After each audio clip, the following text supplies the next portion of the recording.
Welcome back to the show. So, where we left off was how to find it if you lost your phone in a legal way. So, you can use all these features, but without legal intervention, we don't recommend you run after your phone and try to find it because you might get into danger. So, we had to advise you on that.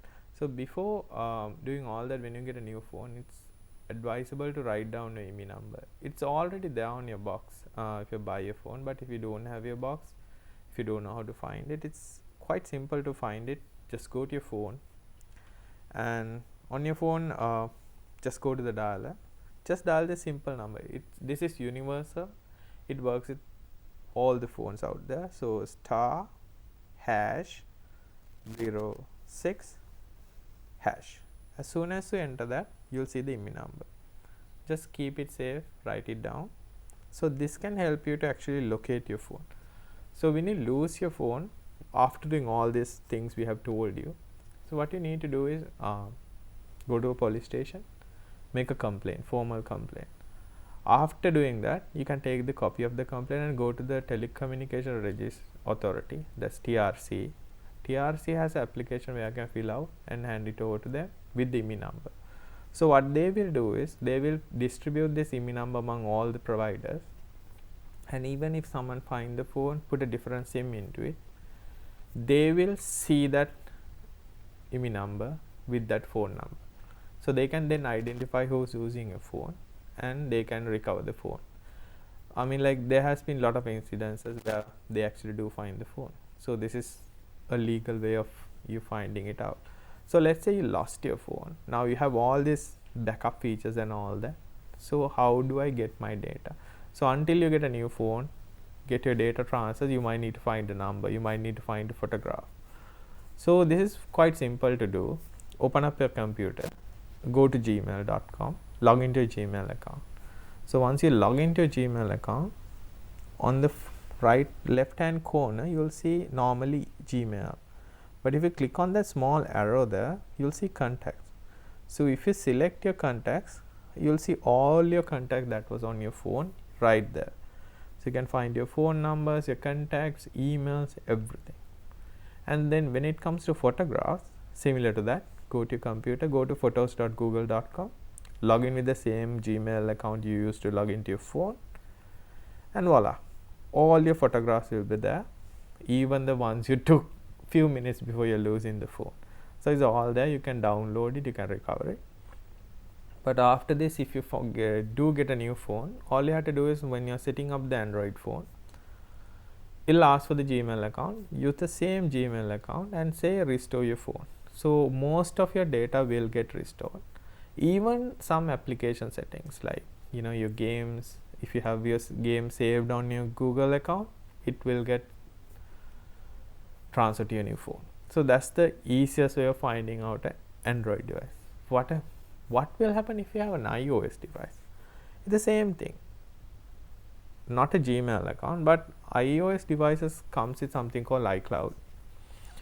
So if you have your phone, if you have your iCloud account set up properly on your iPhone, because this is normally is needed when you're setting up an iPhone. So once you do that, if you go to iCloud.com on your computer, you have a lot of features. You see your email, you see your contacts. So these are the contacts that's on your phone. You see your calendar, similar to that. You have your photographs, you have your iCloud Drive, which similar to Google Drive. You have all your documents there, your notes, reminders, and just like the Android device menu, you'll see Find My iPhone. So go to Find My iPhone. So here, similar to Android, it will show your phone with a green color dot. So all you have to do is click on that and you will see a small I. So this is the information. So if you click on that, your phone get located. You'll see all the features that you saw on the Android phone as well. You can ring your phone if you need to. You can put it on lost mode, so the phone will get locked out. So you can see the phone is now ringing. And then worst case scenario, you can erase your entire iPhone. So you will erase the whole phone. But good thing about Android devices is unlike Android devices, the new ones, iPhone, if you erase and make it as lost mode, no one will be able to use your phone, because iCloud is really hard to unlock. The new Android devices come with the similar features now.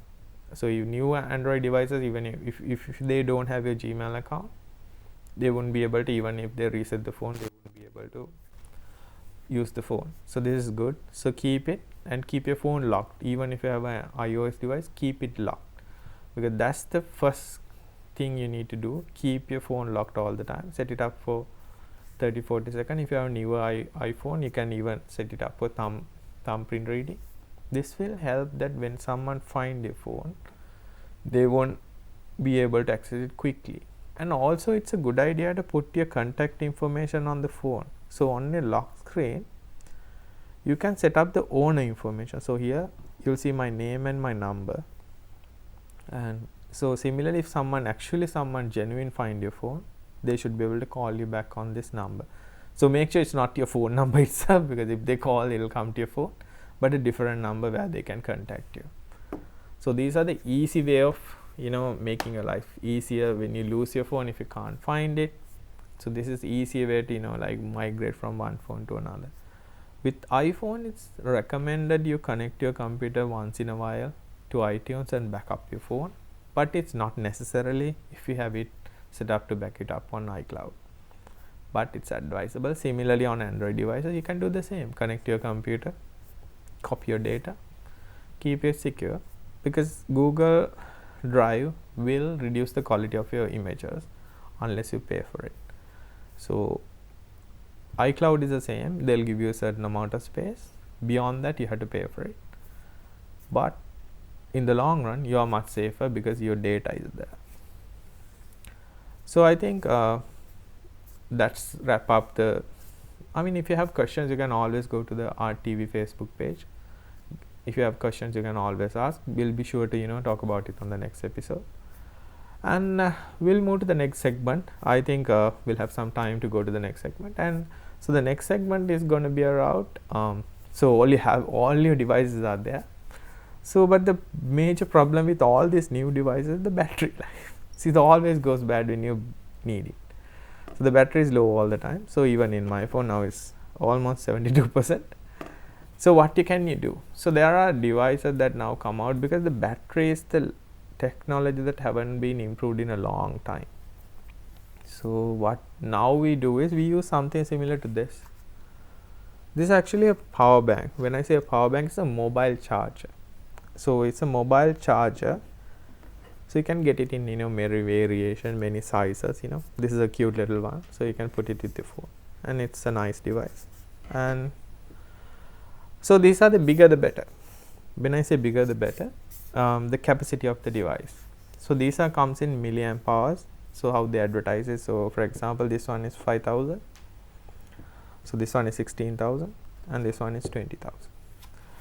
What it means is this devices has a battery inside them and the capacity of that battery. A lot of people make the mistake of thinking that this device can deliver that amount of energy that it's mentioned, the milliamp hours. So it says 20,000 on this. So let's say you have a phone with a 2,500 milliamp hour battery. You will feel you can charge it 20,000 divided by 2,500, right?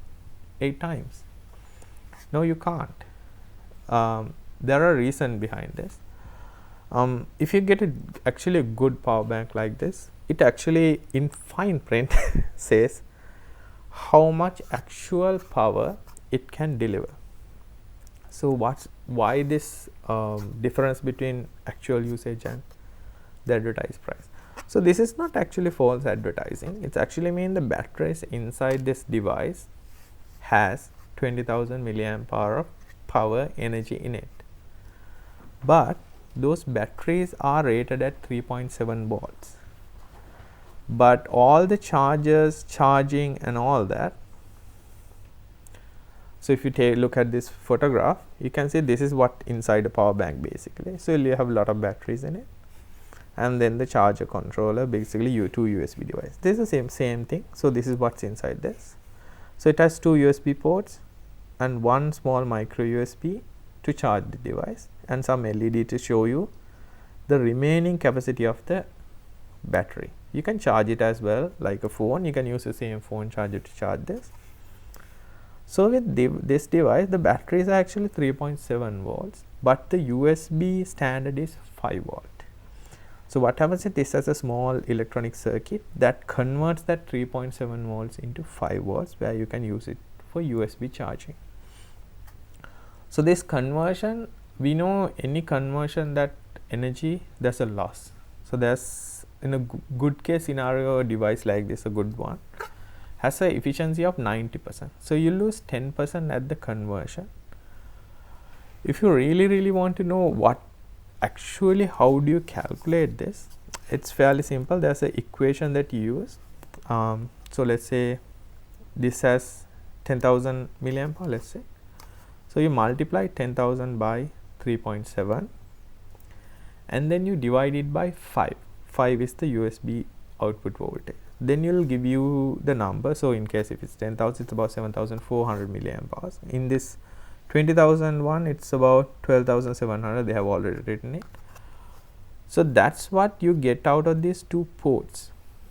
Again, that doesn't mean you will be able to use that 12,700 again.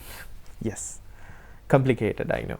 But so what you need to really understand is when you have your phone, connected to this charger, let's say my phone comes with a 2,500 milliampere battery.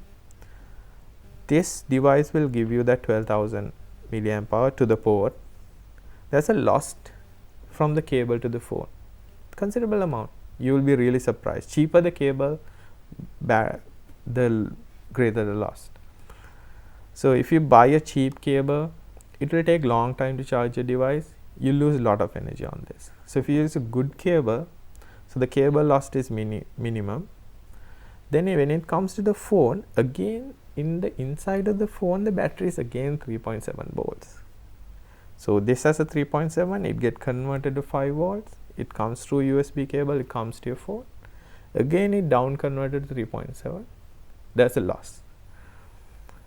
95% efficient. That means you lose 5%. So while doing that, if you keep your phone switched on, this power bank need to provide power to two things: to keep your phone running and then to charge the battery. So this might give out 10,000 milliamp hours. Your phone will have a 2,500 battery. Doesn't mean you can charge it 4 times. You might be able to charge it 3 times maybe. That because the phone needs some power to keep it running and then some power to charge your battery. So when you're buying something like this, check what's the phone capacity you have. That means the battery inside your phone, what's the capacity is. And then see how many times you need to charge it. So use the equation. So you get a 16,000, let's say easier calculation, 10,000 milliamp hour power bank. You multiply it by 3.7, it comes to 37,000, and then divide it by 5, that comes to 7,400. That's the usable capacity of this device. So usable capacity, then you have a 2,500 milliamp hour battery. Doesn't mean you can charge it 3 times. So in that case, if I get a 16,000 milliamp hour power bank and this actual usage on this is about 10,000, I think if I get this, I should be able to charge my phone 3 times. So that's the easiest way of figuring out what phone to buy, but ensure that you use a good cable, a genuine cable, and then buy a genuine power bank or a reputable power bank. So that's the easiest way of figuring out when you're buying one of these things. And keep in mind, sometimes one of these can use even to charge your laptop, provided your laptop comes with a USB Type-C connector. So see you after the break.